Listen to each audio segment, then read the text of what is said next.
Hey everybody, this edition of Lionheart Radio is brought to you by the world's first creatine coffee. Each scoop is a full cup of a Colombian Arabica bean coffee infused with 5 grams of a creatine monohydrate. Now here's the deal, guys. A lot of people have differing opinions about creatine, and unfortunately a lot of really shitty supplement companies have tried to sell it to kids that want to get big, and they package it as some kind of steroid alternative, and they tell you if you cycle it and if you stack it, then you'll gain a bunch of muscle mass. And at the end of the day, none of that is true.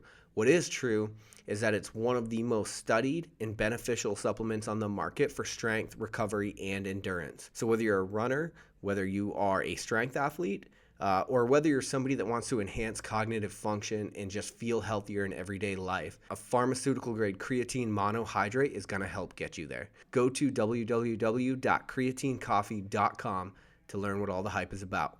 And now, on to the show.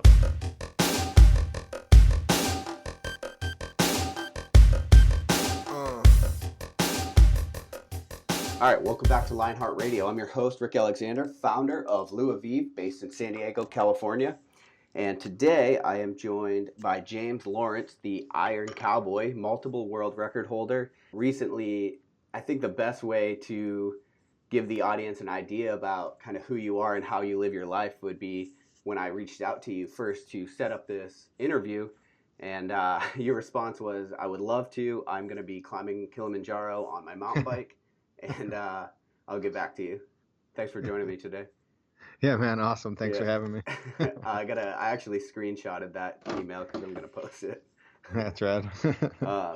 So I know you have multiple world records, and I know we're going to definitely talk about the 50-50-50 that you did in 2015. And in 2012, you set a world record for Ironmans completed in a year, completing 30 races in 1 year in 11 different countries.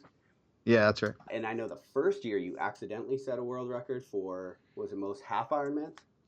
Yeah, we just went out to try to raise money for building dams in Africa, and just was plugging away on the year, just doing the events, and ended up contacting Guinness, and just by chance had set a standard for how many races were done in a year, and established the first Guinness World Record, which was just accidental. And so then it was just a launching platform for us to do what I really wanted to do, which was the full Ironman world records and then the consecutive Ironmans. Okay.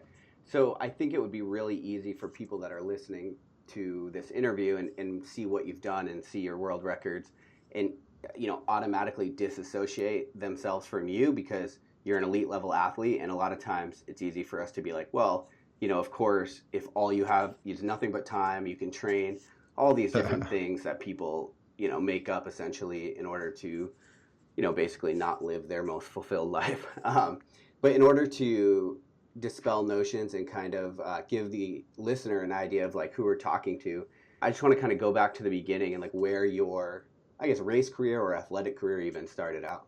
I guess if you go all the way back, my athletic career started, in junior high school. I picked up wrestling, and I was doing all the sports, but really gravitated towards wrestling. And then wrestled all the way through junior high and high school and a couple years post high school, and just learned a ton of lessons about how to be mentally tough and how to work hard. And then, you kind of get into normal life, and I didn't even know triathlon existed or what it was. Didn't know how to swim or anything, but really it just started super innocently with a 4-mile fun run with my wife. And if I'm being honest, I struggled through that 4-mile fun run. And so I'm the furthest thing from a natural born elite athlete. I've really had to work hard at it. And like I said, it truly did start with me stumbling through 4 miles on Thanksgiving with my wife and being beaten by most of the field. It was me at the back of the pack, just trying to figure it out. And then just one thing led to another, and I really found a passion for it. And what was interesting for those that don't know what the 50 is, it's I did 50 Ironmans, 50 days in 50 states. And when I came off of that, everyone was like, oh, it was just, there's something genetically different about you. Right. And so I got contacted by a couple different companies, and they wanted to do some studies and things on me. And I was like, yeah, let's find out why I'm so able to do these unique things. And I was truly disappointed when the results came back because they just said, well, you're completely normal. Yeah. And one of the things they can't test is the size of your heart, your heart, and how much drive you have, and then how much mental toughness you have and have developed over the years. And so as far as like relatability to the average person, I am completely relatable, or hopefully people do. I mean, I'm a family man. I've got 5 kids. I work full time. I just have an intense drive and a passion for living life and going after what I, what I deem as adventures. Yeah. So that first 4 mile, was that post high school, obviously post college? Yeah, I was married a couple years. I had two young daughters. I think 2 and 1 at the time. And then my wife was just like, "Hey, let's go try this." And I was like, "All right." She ran a lot, and I was just kind of getting into life, and just I was working in the golf industry. I really like golf. Another mentally tough game. I find myself in all these mentally grinding, grueling sports, but yeah, and so we went out and we did that, and it was Thanksgiving, I remember, and I coughed the whole day, and I was miserable and laid on the couch, and my wife lovingly told me I was pathetic. After the race? And just all day after I went pouting around all day. Yeah. And she signed me up for the Salt Lake City Marathon without kind of consulting me at all. She signed us both up, and she was like, "You better start running because we're doing a marathon in 4 months." Ah, that's a good woman right there. Yeah, and so that's kind of what kick-started this whole thing. And so, yeah, it started with a 4-mile fun run and then an involuntary marathon. So in 2011, when you set your first record for the most half Ironman distances done in a year, what was kind of the catalyst to think like, okay, let me kind of start raising money for something? Or was it raising money that first got you into it, or was it just, hey, I'm going to do these, I should probably have, do them for a reason? No, I was working for my father-in-law's charity, which is In Our Own Quiet Way, and we do a lot of work in Africa. We've got some women's groups, some orphanage feeding centers. We build full-size concrete dams to help with the villages there. And so I wanted to by then I was really in love with triathlon and the whole sport and the atmosphere around it, and I loved the people, and so just with doing the work for the charity, I was like, man, I got to think of a great way to gain more exposure to benefit these people, and then so I just started doing as many half Ironmans as I could, and I called the project the Try and Give a Damn project. Oh, nice. And it was in 2010. And I just started racing every single weekend, and it started to gain attention, and we were able to build 2 dams over there and have a huge impact, which was super meaningful. And I was like, man, if that worked for half Ironmans, we could raise money for full Ironmans. And so we did it again 2 years later and did 30 Ironmans through 11 countries and just had a blast. And that was a world record as well. Yeah, that one we broke the previous world record. And just had so many cool experiences in that year. Learned a lot about how to do these big adventures and have it impact different charities. And so right near the end of the 2012 journey, I was just like, man, I don't feel like this was it. I don't feel like I pushed myself physically and mentally. And my wife was like, no, we're good. She's like, let's just go back to normal life. Yeah. And I just had this really deep feeling that there was, something else that we needed to do, or the impact we could have could be bigger. And then so, and with my 5 kids, I just kept looking around and going to the schools and realizing that there's just a massive problem with childhood obesity. And I don't blame the kids at all. I mean, to be honest, it's actually our parents. I mean, it's our fault as parents. Sure. Because every single day I did a presentation on the 50. We did a 5K to raise money for the kids, and every single day I would say, the kids are a product of our environments. Yeah, absolutely.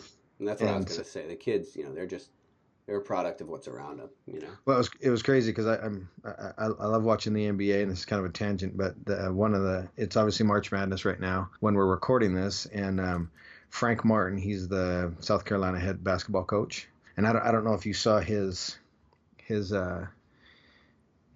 what he said about kids nowadays. He said, it makes me sick to my stomach when I hear people say that kids have changed. Kids haven't changed. Kids don't know anything about anything. We've changed as adults. We demand less of the kids. We expect less of kids. We make their lives easier instead of preparing them for what life is truly about. We're the ones that have changed.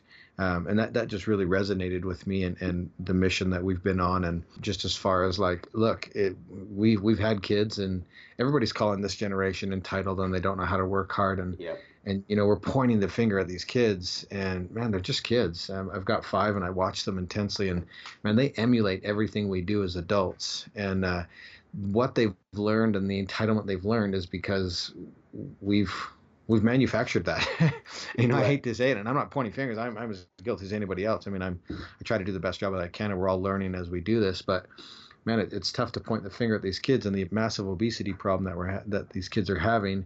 I mean, it's on us as parents to reverse that trend and educate ourselves. And I know this is a complete tangent, and I don't even know what the original question was, but yeah, No, it's all on good, yeah. it's on us, man. Yeah, I agree. I think on some level, it's every generation is going to, I don't know, look down, talk shit, however you want to put it, about the generation that comes after them as far as work ethic and things like that. I think it's like almost cool to talk about like the entitlement of the millennial generation. But yeah, I completely agree with you. It's like from a very topical perspective, it's easy to look at that and say, these people are lazy or overweight or obese or whatever it is. And at the end of the day, it's like, well, they're just, they're growing up in the world that we created. So Yeah, exactly. yeah. Yep. So just to give the listeners a little bit of an idea, because we have a decent amount of endurance athletes on the podcast and coming up, and we also have a lot of strength athletes and CrossFitters.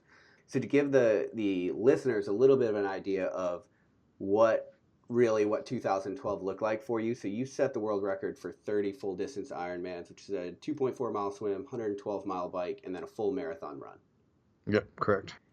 What was the record before you set it? I believe it was 20 or 22. Okay. So you smashed it, and then you smashed it again. Yeah. I didn't want to just like go out and just do one more. Yeah. I really wanted to not just do it, but I wanted to. Whenever I go do something, I don't want to just like, I just barely reached my mark. I want to really exceed it, and I want to set a new standard. Mm-hmm. Yeah, and so my point was like, yeah, you finished that, and you're like, oh, that's not enough. I think for most people, that's it's definitely more than enough. Yeah. But in 2011, and I don't mean to pry too much, but I think one of the very first things that people are going to think is if you Ironman or triathlon is not a cheap sport. No, it's no. expensive. So. Yeah. In 2011, before you really got your start and built your name, and I know you have sponsors now, and we can talk about that a little bit later, but so 2012 was 30 races in 11 different countries. 2011 was the most. How many half Ironmans was in 2011? Do you remember? It was 2010, and it was 22 halves in 30 weeks. Okay, and so did you have trouble paying for all of these? Yeah, man, it was extremely difficult. What people lack, I believe, is creativity in what they're trying to do. And a sense of networking or leveraging. And I coach triathlon, and I have for many years. And I also, I'm willing to work for whatever. And so I would go around and I would trade. I would say, hey, what can I do for you? What job do you need done in order to take care of this race entry fee? Or what can I do to have you let me use your air miles to get this flight out? To sponsors, you mean? Yeah, well, no, to just friends and family and whomever. Okay. When you do your first rodeo, sponsors, I mean, there's so many guys out there that are trying to do just fun adventures, and they want sponsors to fit the bill for it. And really, sponsors can get that stuff for free with ambassador programs and social media and all this stuff. So they're very unwilling to pay for this type of thing nowadays, just because it's so prevalent and everybody's asking. And so I just said, you know what, I'm gonna use the products and everything that I use, and I'm gonna show them that I use their products and I can be successful.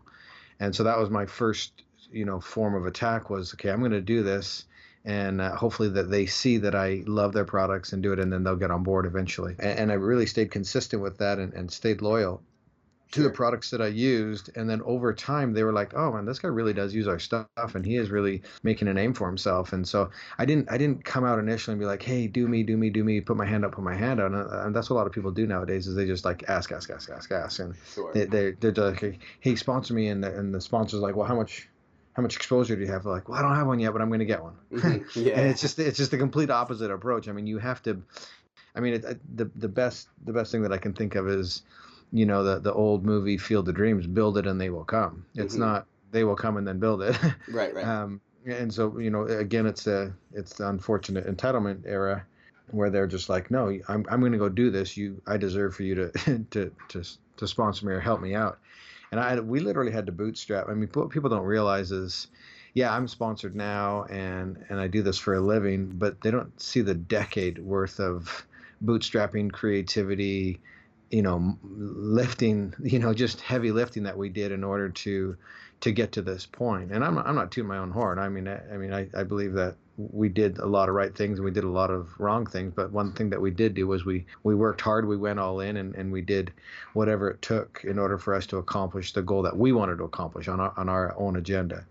And so I think that was one of the keys to our success was really in those initial years. I realized, look, I've got to prove myself. I've got to go out there and do the work and make it happen. And so I couldn't, it was the triathlon community that helped me with homestays, and we worked through tri groups and social media and just did whatever we could. And people really helped us out because it was for, we were raising money for the charity in Africa and then childhood obesity. And every year that we did one of these things, it was always amazing to me how the tri community just came out and embraced what we were doing. It's always super humbling when that happens. And I can't, nothing great that ever happens is ever done on your own. There's always a massive team behind you. Right. And my team truly is the endurance community. Yeah, I think that's worth pointing out for everybody is that with technology, with social media, with everything that we have today, if you're creative enough, the world will bend to what you want it to be. There's always a way to figure that out. But the problem I think that a lot of people run into is, like you said, is that they're just, hey, I want to do this. It's really cool. Sponsor me. Whereas, you kind of took the approach that applause waits on success. So you put in the work, you did what you had to do. And then, over time, the world caught up to what you were doing. Yeah. I mean, it's almost to the point nowadays where everyone's trying to do the social media thing and do the blogging thing and do all these things. And they really do. They have to build it first. And they're trying to do it backwards, and it just takes time. It takes patience. It takes going all in, and it takes just doing the work. A lot of people will try this or they just say, I'm going to start this website and I'm going to quit my job and this and that. I'm like, whoa, don't quit your job. What you don't realize is it's going to take 5 years to even catch a little bit of momentum, and you've got to have a 10-year vision for this thing. But what I challenge people to do all the time is go, okay, look, if I was to snap my fingers and we fast forwarded 10 years and you had 250,000 followers and 5 sponsors, would you be happy? And they're like, yeah, dude, that would be so cool. I'd be stoked with that. I'm like, okay, great. This is what it's going to take. And just be happy for that result then. If it happens sooner, awesome. But you've got to realize that the work that it takes to put in to get to that point. Yeah. Yeah, that's something I just discussed with a previous guest, actually, which is you have to be okay with the process, because if you focus on the result, you focus on the goal, even when you do attain it, it's so short-lived that you're going to end up unhappy. So get comfortable with the process, and then when the goals come, that's just the cherry on top. Yeah, one of my quotes that I love is if you're tired of starting over, stop quitting. Yeah, absolutely. And that's what people tend to do is they try something and it doesn't work in the first 90 days or a year, and they quit on it and they try something else and it doesn't work in the first, whatever. So it's just a matter of really picking one thing and sticking with it and becoming an expert at it. Yeah, and what I think part of the problem is that the people that do quote unquote make it, they grind for 10 years and then they start getting some real traction and then they're an overnight success. Yeah, exactly. 10 years of building behind the scenes. Yeah, I love the quote, a high tolerance for monotony is a decidedly underrated superpower. And it's because people just, what people need to realize is you have to become so good at the basics and doing the smallest of tasks over and over and over again to where it truly is monotony. But, in terms of physical tasks and mental toughness, when things get hardest, they have to be the easiest to execute. You have to be able to execute on the simplest of terms. And that only comes from experience and doing that high tolerance for monotony, because then it is your superpower when things get the toughest, because you're in a position to where it's like, oh, this is second nature for me. I've done this a million times. I'm going to dumb this down to the very, very basics so I can survive the next 60 seconds in this 10-hour journey that I'm on and get to the next part of part of the process. And so I think that's what people have to get comfortable with, just doing the basics and the basics and the basics, just thousands and thousands of hours to get where they want to get to. Right. Do you think that mental fortitude do you think it comes innate, or do you think it can be fostered in somebody? Definitely fostered. There's going to be a certain amount of genetics, or I'm just born with it or whatever. And then that person can, if they foster it, can explode it even further than that. Here's another quote that I love is, I truly believe that hard work can beat talent when talent doesn't work hard. And so someone that wants to really develop that skill of mental toughness and just really works hard at it is going to outperform the person that has the talent and doesn't put anything towards it. I mean, Shaquille O'Neal, dude, 7'5", 300, 400 pounds, and was a dominating force in the NBA. Mm-hmm. But had he not worked hard, Allen Iverson would have been more successful than him because he worked twice as hard. Yeah. And so being born with it, it doesn't mean anything unless you develop it, and you can develop it, any skill set. You may have a limiter at some point, but I don't believe it's enough to hold anybody back. I think you can develop, for sure, mental toughness, and it just takes practice, and you have to intentionally put yourself in shitty situations to where you develop that skill set over time. Yeah, I completely agree. And I think part of it too is putting your hard work into a place that resonates with you and who you are. For example, you clearly have a real love for endurance and triathletes, so working hard in that environment makes sense to you. And when things aren't going right, it's a lot easier to push through those hard times, I think, if you're really working in a place that resonates with you and it's kind of aligned with who you are and what you want for your life. Yeah, for sure. Like here's a great example of mental toughness. So obviously the 50-50-50 was the hardest thing that I've ever done, and I had to go to the well and deep into the well many, many times, deeper than I ever thought. I'm sure. But because I did that, it has allowed me to do other things that would be seemingly impossible, but has allowed me to enjoy them or treat them more as an adventure. We were climbing Kilimanjaro last week on mountain bikes, and one of the guys that was with us, it was probably the hardest thing he's ever done.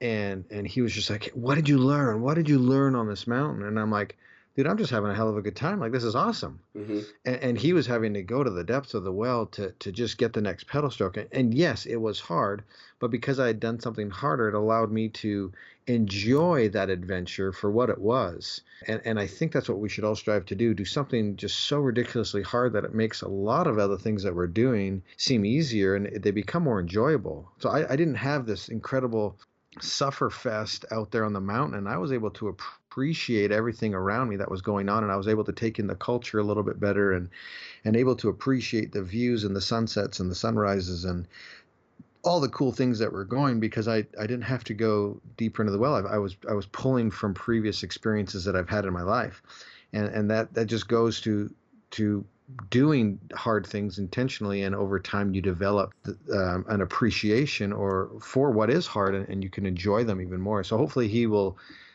do other things in his life and be able to pull from those experiences to where they won't be as difficult for him, and he can now enjoy them also. Yeah, without a doubt. And I think too, something you hit on right there is there's also something to be said when you're suffering for like human powered movement. And I don't know what it is really, and I can't necessarily speak to it too much, but I know last year I was running the Santa Barbara 100, and like 60 miles into it, I came to a clearing on a mountain, and like without a doubt the most gorgeous view I've ever seen. And had I driven there instead of run all night to get there, it would have been a much different experience, I think. Yeah, for sure. So going, and I definitely want to get into the 50 thing, but when you were saying you were raising money, so for building the dams in Africa, like that makes sense to me.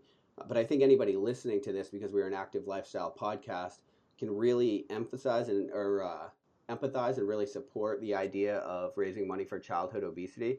And I'm just curious, when it comes to, it's such a deep, complex issue. So when it comes to raising money for it, I'm just curious, like what your approach is, like where that money should go or is best used, or. Yeah, and I certainly didn't want to start a 501c3 myself, and I didn't want to be responsible for making those choices. And so we did a ton of research prior to going out on the 50 on who we really wanted to align with. And I saw just a brilliant TED Talk video by Jamie Oliver And he was one of the first guys that I had seen that was like really talking about the elephant in the room, and he was kind of brash about it.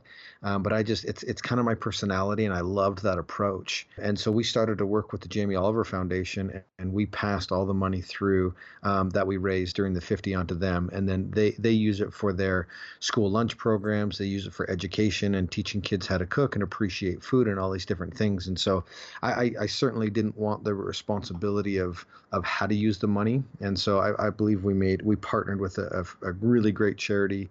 They're doing, they've got a lot of experience in it, and they're passionate about it. And so we just did a straight pass through onto them. We linked directly to their site, and all the donations just went to them, benefiting the work that they were doing. Oh, that's awesome. Yeah, I think so. They kind of came at it from multi-prong approach as far as education, application. Which, Yeah, and you have to, I think, because like we said, it's such a complex issue. it is, and the hope also is that the parents get involved with the education process, because again, the kids are a product of these parents' environments, and it's our responsibility as adults to learn and then pass that information on to them. But ultimately, it's about us setting the best example of how to eat and how to be active, and because the kids, they take it in as a sponge. They watch us, and they want to be like we are. Right. And if we're just, sitting around doing nothing and eating garbage all day, then that's truly what they're going to end up doing, and it's just tragic. Yeah, absolutely, and that's a powerful why for someone like yourself as well, who actually has kids, and there's got to be no greater motivation than wanting them to grow up with a good example. For sure. Yeah. So you climbed Kilimanjaro on your mountain bikes, like we said. Had that been done before?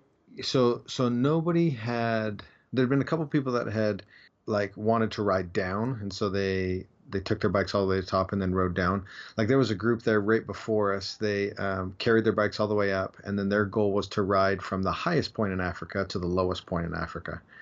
And then so they were there kind of the week before we were, but we were the first ones that were kind of attempting to fully ride the whole way up and whole way down. And I made it all the way to the 15,500 camp, and then just made a decision even a few days before that I again wanted to enjoy the experience more than suffer. Mm-hmm. And when you're above 15,500 feet, the oxygen is just so very difficult. And those last 4 miles that we had to cover had 4,000 feet of elevation gain in it. And I had my film crew there, and I had some friends there, and I was like, you know what, I'm going to enjoy these last 4 miles, and it really would have taken a Herculean effort that I wasn't prepared to put in, and I'm still not convinced that it's possible with the setup that we had on the bikes. You would almost have to fully custom build a bike from the ground up, and be really specific with the tire selection that you do, because that top section, Kilimanjaro is a volcano, and that top section is volcanic or scree, Mm-hmm. which is very, very fine. It's almost like a quicksand type rock, and it just absorbs the wheels. And because of the steep pitch, there was just no latitude, for forgiveness on what we were doing. And the amount of effort it would take to move 10 feet, you would just have to sit there and recover, because there's just no oxygen. And so I was super, super pumped that I was able to pedal the very challenging terrain up to 15.5, and then just made a very conscious decision that I was going to take my bike the last 4 miles, and then just have a blast coming down. And so I did that, and I was super happy with it. Okay, yeah, that's what I was gonna ask. Were you riding a 29er just on like the lowest ring, or? So we've got what was called an Eagle cassette on the back, which is just monster, really, really big. And then we had they're called +1 tires, and so they're kind of in between a fat tire and a normal size or width wheel or rim. And then we were running 27.5s over the 29s. We thought that was going to be more versatile for all the different terrains. Because on Kilimanjaro, you go through 4 ecosystems. I mean, we went through rainforest, and then we went through kind of a desert, and then that volcanic scree at the top. I mean, so it was really, really diverse terrain. And so we thought that was going to be the best all mountain wheel. And Fazari bikes, they really did a great job setting us up on the best setup that we could with the time that we had. And the bikes performed awesome. I mean, they really did. We didn't have any problems with them. I mean, I crashed 4 times coming down pretty hard. and bent my derailleur on that last day coming down. But I was coming all down, and so I didn't need to shift into that big Eagle gear anymore. But it was just such a cool ride. I was really happy with the way everything transpired and the experience that I got to have. Yeah, I bet. How was going down? I mean, what kind of speeds are you hitting? It was sketchy as hell. We could only hit, I think I hit like 32 maybe on some of the sections that were a little bit wider open. But for the most part, I mean, it was just, navigating huge boulders and drop offs and through the rainforest, just massive cliffs and roots. And it's just really cool riding. Scared the hell out of me the whole way down. I think I crashing 4 times. I put a couple ribs out and both my shoulders were kind of not firing anymore by the time I got down. And I was definitely forearms and biceps were shaking from holding on so tight and white knuckling the whole thing. But just a really crazy ride down. We did it in 2 days. We took it a little bit slower because the film crew and the porters and everything couldn't go as fast as we could on bikes going down, and so we broke it into 2 days. We could have easily gone down in 1, but just broke it into 2 and just had a little bit of fun with it. Yeah, that's epic. 2 days of downhill. That's awesome. Yeah, that's fun. The people that hike it, do they have one of the fold out bikes, or do they literally just shoulder their bike and hike it? The porters will carry it for them, and so they literally they just, I mean, these porters are amazing. They would take our 40-pound packs and literally put it on top of their head and sprint up the mountain. It was some of the most crazy athleticism I've ever seen. Yeah. These porters just live on the mountain. I mean, our crew was 30 deep of porters, and they do everything from carry all of our gear and cook the food and bring the food and all the water and all the supplies, and they just did a remarkable job getting us all the stuff that we needed and us to the top of this the mountain's 20,000 feet. Mm-hmm. And they would go up and down and carry all of our packs and just do unbelievable work. Again, nothing incredible or cool happens without a really successful and dynamic team. And Worldwide Trekking is who we used, and Dean Cardinal is just an amazing guide, and he puts together just a really cool staff. And like I said, there was over 30 porters that we had on the team, just because there's so many jobs and things to make that system flow and go. So it was really cool to watch it all unfold. Are you still working full time? So I coach full time. We have our coaching platform, Team Iron Cowboy, and so I coach full time on that with 4 other coaches. We've got about 200 athletes worldwide, and we're growing every day. I just finished writing my book, Redefine Impossible. And people can pre-order that right now. It comes out next month on IronCowboyBook.com. And we've got a cool VIP bundle on there right now. If you pre-order now, you can get a free viewing of the documentary that we had filmed of the 50. I'm full-time speaking. I mean, I'm speaking about twice a week. Okay. And then I'm full-time racing. I'm doing some really cool adventure races this year. I'm racing about 7 big races in 5 or 6 different countries. Just really, really busy, but really, really happy with what we're doing. And then obviously the family and 5 kids and keeping my wife happy and all these different things. And so we're going from sun up to sundown for sure. Yeah. But just doing really cool things and living the life that we'd hoped for. And the talks that you give, are those based on your book, or? Yeah, so really people are curious. People have heard that we did the 50-50-50, and they're like, holy, mind blow. I don't even understand. And so we go and I share the story of a lot of things that happened on there and what I learned and how you can apply it to your life and things like that. It's more of just sharing my adventure with people. Sure.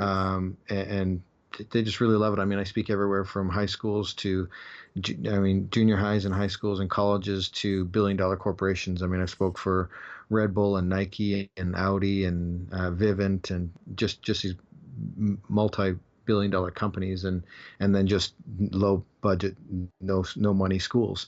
And the message really resonates with everybody across the board. And I'm just having a lot of fun. People always ask me what's next. And this is really what's next is helping people to realize that they can be and do more, and that their minds and their bodies are capable of so much more than they can ever imagine. Yeah, absolutely. That's good, because I was going to ask you what's next.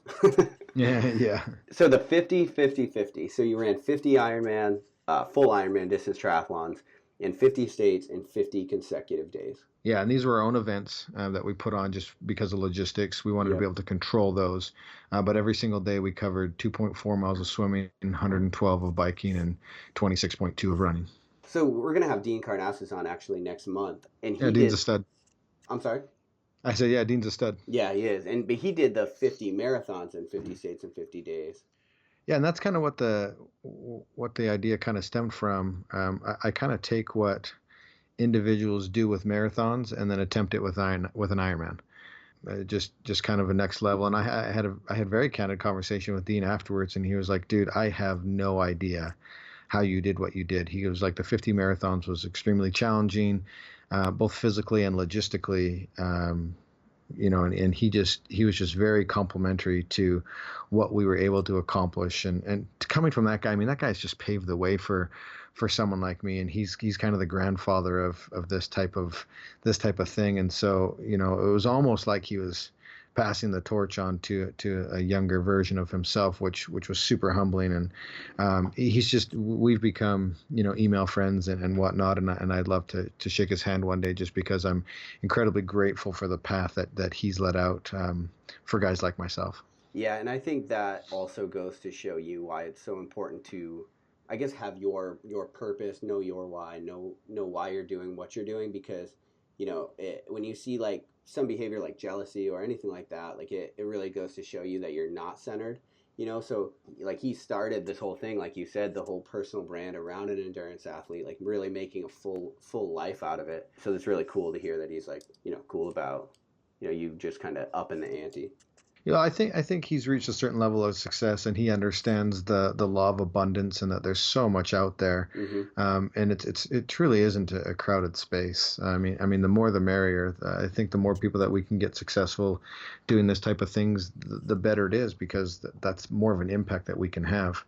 And so, yeah, I love it. I mean, people contact me every single week with, "I want to do this. How do I do this? Can you help me?" And I'm constantly trying to help mentor people on this journey, and just helping them also be realistic about it, that look, this is a really cool path, but just realize that it does take a long time. And people don't realize that Dean did so many things before the 50 and so many things after as well. I mean, he's really done a great job at being consistent and going after things at just a completely different level. Yeah, yeah, absolutely agree. Did any of your triathlons line up with like officially sanctioned Ironmans, or were they all, you guys put them all on? Yeah, we had to put them all on, except for it did line up with one event in New York that we did.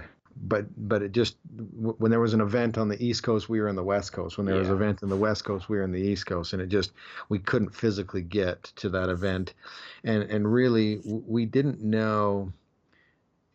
We just didn't have a crystal ball, and so we needed to be in control of start times, and anything that went wrong, we needed to be in control of that. And so if we were, confined by an actual event, it would have been detrimental. The other thing too is in 2012, when we did the 30 Ironmans, we were raising money for charity. People that are doing an official event on their day, they've put a lot of work, and deservedly so. That day is about them. mm, And so yeah, I found that it's not the best, platform for raising money. When we did our own events, it was about the raising of the money. It was about the foundation. It was about that, and we could control all of that. And it wasn't about everybody else's day. It was about this. right. And so we intentionally didn't want to do it with official events, because it was too confining, and they had their own agendas. And we wanted it to be about our agenda and raising money for the Jamie Oliver Foundation. Okay. Oh, so with the 50-50, you did this, you raised money for that as well, the Jamie Oliver Foundation. Yeah, that was when we Okay. started doing it. And we did people could come and join me for any part of my day, but we really encouraged people to come out and donate and run 5K with me. So every night at 7 o'clock, I would circle back, and regardless of what mile I was on my marathon, I would stop, and then we would all gather. We would do an official race, and we would do a 5K as a group. And then I would, depending on how many miles I had left in the day, I would go out and I would finish sometimes 5, sometimes 20, Hmm. sometimes 15 miles left to go after that public 5K. Oh, that's gotta And hurt. that, yeah, it did. And a lot of people, it was really, really cool, because there was always individuals from the 5K, or individuals that had been with me the whole day in that state, that was like, yeah, we're going to finish this off with you. And so what was super cool about the journey that I had is I was never alone. there was always someone or a group of people with me, and it ranged anywhere from 5 to 4,000 people. It was just a really, really unbelievable summer that I'll obviously never forget. It's completely altered the path of our lives for sure, and hopefully the lives of many others. Sure. Yeah, the logistics and the public relations behind the scenes must have been just a nightmare to coordinate all of that. Yeah, and what's crazy is when we announced the 50, obviously nobody believed that we could do it, and we actually got a lot of backlash for it. And so all of the logistics and everything behind it was done by myself and just a very small crew that was supporting us. But I had to map out all 50 courses and plan them and get make sure that we were allowed to be there and that they were real roads and that we were able to swim in the locations we'd picked. And there was literally 2 years worth of planning. And that's the other big piece of advice to people that are wanting to do big adventures. I get people that contact me in March and they're like, hey, I was thinking about putting this big thing together in June. And I'm like, dude, yeah, great. June of 2019, bro. Right. You've got, if you're going to do something, if there's a takeaway today, and if you're going to do something and it's in order to get the recognition that you're wanting from this or to raise the funds that you want from this, dude, don't throw 3 months at it. Like you've got to prepare, give yourself, here's two things. Give yourself enough time to prepare properly, but give yourself an official start date, because if you don't, you'll continue to plan forever and you'll plan your way to a failure and you'll never get going. So basically, give the project the respect that it needs and really go after it. Give it 1, maybe 2 years of prep time, depending on the size of the project. That way you'll really know, you'll really invest in it. You'll really all go, you'll buy all in. And then you'll be committed to do the dang thing. Because I can't tell you how many people have contacted me and this is what I want to do and it's this big and this and that, and then they never end up doing it. Yeah. And so really give it the respect that it needs to plan, and then also give yourself a hard start date, so that you don't continue to plan forever and never execute. You can get into that trap as well. Right. So during the 50, obviously 50 marathons, over 100 miles of swimming, like 5,600 miles of biking, I think, if my quick math is correct. How did you go about keeping your body running, as far as like, did you have to get body work, physical therapy, ART, supplements? I'm kind of curious about the physical side of it. Yeah, all the supplements we took and everything we did was through Young Living Essential Oils, and they're not just an oils company. They have tons and tons of different supplements and proteins and everything that we used to give my body the best chance at healing and recovering. Aside from that, we were at the mercy of my chiropractor, Dallas Macon. He would come in every weekend when he could. And so he was kind of there 3 days and then gone for 4, and there for 3 days, gone for 4. And then my wife has worked on me for years, and really just when she had enough energy to muster up, she would work on my legs. And we just tried to do as much as we could. I sat in recovery compression boots every single night. I would fall asleep in those. I had to be consuming 10 to 12,000 calories a day in order to maintain my body mass. There was just so many little things that we had to do, and then we just had to I had to mentally just tell my body to hold on. And then every single day I was dealing with a new body crisis, and I just had to learn to manage that. But I was always grateful when something new would pop up and that I wasn't feeling the old one, because that meant that my body was continually working, evolving, and going through it. I was more concerned if something was lingering, because that's when we're dealing with an injury instead of the body adapting and growing and getting stronger. I tore my shoulder, I believe, on day 5 in California.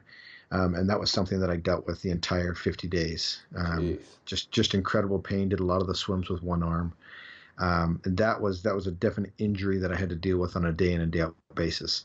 But everything else kind of, there was things that would continue to get worse or evolve or change. And I knew that was okay and manageable, and allowed me to keep going. But it became, just a mental battle to tell yourself to hold it together. And when the mind and the body become in alignment, which didn't happen for me until about race 30, which is crazy to think that 30 miles in now, my mind and my body are syncing up. Right. How many people would have quit Ironman, 5, 10, 15, 20, 25? Well, I'm thinking with a shoulder at 5. people are done. Well, for sure. Yeah, exactly. And with everything that happened in between that people don't even know about, which is why the book and the documentary are so intriguing, because it truly tells the full story and the backstory behind what we did. But I mean, how many people would have quit on anything they're doing, and in my example, up to Ironman 30, with we're at the back half of it. And Ironman at that point became routine, where we had figured it out as a crew and everything. But it took us 30 full Ironmans in 30 days into this campaign in order to be gelling and everybody on the same page, to where my last 20 were my fastest and my final Ironman was an 11:32 Ironman. Which is respectable in itself, if it were the only one you ran.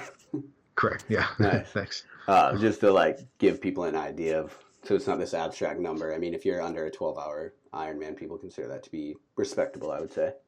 Absolutely. Yeah. I know most of my athletes have a goal lifetime to break 12 hours. Right. Exactly. For the final question, the Lionheart kicker is, if you could give one piece of advice and it were guaranteed that, everybody in the world would hear this piece of advice, obviously, everybody wouldn't follow it.